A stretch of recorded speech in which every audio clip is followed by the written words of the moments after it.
Previously on Threads of a Dream. Use some real content, but I promise you it's for good reason. So over the past few weeks, I think I did give you guys a video. It was about my design recap in 2024. Y'all just kind of took over and the support came. The last video I gave you guys was a recap of my designs from 2024, and while I was doing it, I was actually mind blown of how productive I was, especially when my personal life, I was really, really uncomfortable, in a great way.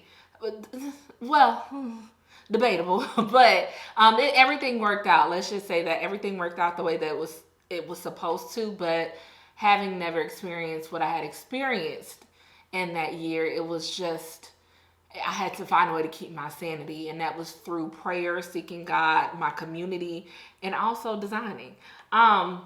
But prior to that video, I told you guys that I was working on a mini capsule collection, a work collection, because I kind of was like, you know what, I kind of want to get back into doing collections again, just small little collections. So I did a mini work collection. I did a green pea coat. I did a matching pant and a green button-up shirt in this color. It's the same fabric. And I was gonna do another yellow button-up with a tie. I'm still gonna do it, but because I love this hue of green so much, and I know we're getting ready to transition into spring, I still feel like this hue of green could really transition well into spring if you style it correctly. If you understand color theory, you can get away with wearing a dark hue green such as this. Honestly, really kind of any dark hue if you understand color theory. So I want to make a blazer while I am, and it's gonna have this detachable belt, just kind of simple, a little detail, but really subtle details.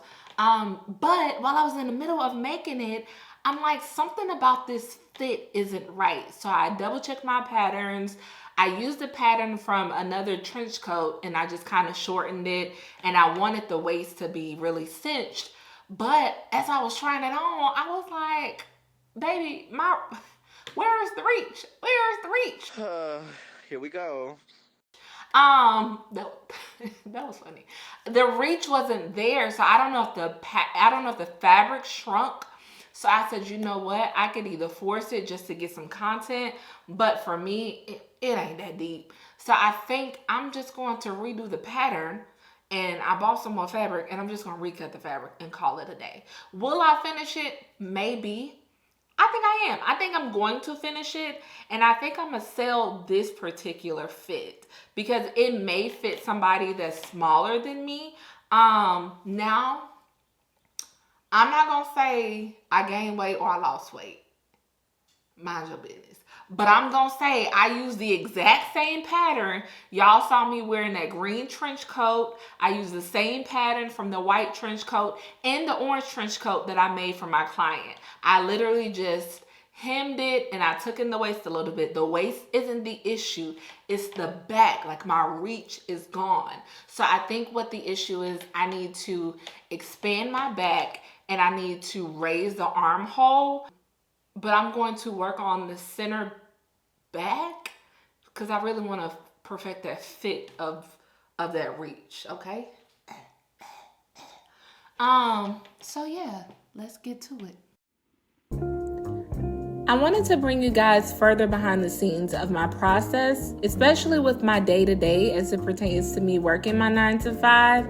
I noticed like what I was doing was becoming a bit mundane. I wanted to share a little bit more visuals of what it's like to work a 9 to 5 while sewing. Now, don't ask me how I do that. That is my business. Just know I'm afforded the opportunity to have some flexibility to still do what I love and ultimately what I'm building. I like to use the verbiage that my 9 to 5 is my side hustle and fashion is like my true passion. Of course it is. It's my dream.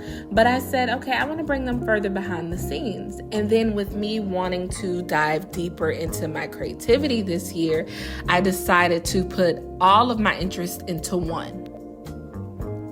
All of those interests looks like my love for photography and my love for videography now. I'm not saying I'm an expert in those two things, but I have grown to love this process. I've learned to accept the fact that I'm also a storyteller. And you guys didn't know this, but I was writing blogs. I used to write blogs back in the day when I was in college. And then on top of that, I met another content creator, influencer, teacher. She has many titles, and I was writing blogs for her website. And I noticed oh my gosh, I keep forgetting that I'm a storyteller, but how can I use all of my gifts if I'm not using all of my gifts into the one thing that has afforded me the opportunity to have other opportunities to do videography or photography or writing? So why not storytell and bring all of that into one? Now, I'm not going to sit here and say it's going to be perfect, but the truth of the matter is you just have to be seen trying. So I said, what can we do to make this very authentic to you, t.a.l.a.y.a, but still pretty much getting to the point? So I wanted to come up with something that was a little bit more episodic. How could I come up with a series? So I came up with the name Threads of a Dream.